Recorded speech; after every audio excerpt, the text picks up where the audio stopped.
కూర గిన్నెలోని గుడ్డును కొట్టుకొని తగినంత ఉప్పు, చిటికెడు పసుపు, చిటికెడు కారం ఈ విధంగా పెట్టుకొని మనం దీని మీద మూత పెట్టుకుందాం. చూసారా, ఇలా నొక్కి చూడండి, మనం మిక్సీ పట్టుకున్న మిశ్రమాన్ని వేసుకుందాం. ఇలా ఫ్రై అవుతుంది. దాంట్లో రుచికి తగ్గట్టు కారం, పసుపు, చికెన్ మసాలా,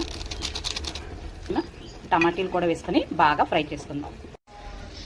ఈ విధంగా మనం తీసుకొని దాంట్లో మనం ఈ బంగాళదుంపల్ని ఇలా వేసుకోవాలి, చేయాలి. వేసుకొని కొంచెం నెమ్మదిగా కలుపుకుందాం. ఈ విధంగా నెమ్మదిగా కలుపుకుందాం. ఇలా కలుపుకున్న తర్వాత ఇందులో మనం కొంచెం వాటర్ వేసుకొని ఇద్దాం. బాగా మూత పెట్టేసుకుందాం. చూసారా, బాగా ఇప్పుడు 5 మినిట్స్ తర్వాత మనం స్టవ్ ఆఫ్ చేసుకుందాం. ఎగ్ కర్రీ రెడీ అయిపోయింది.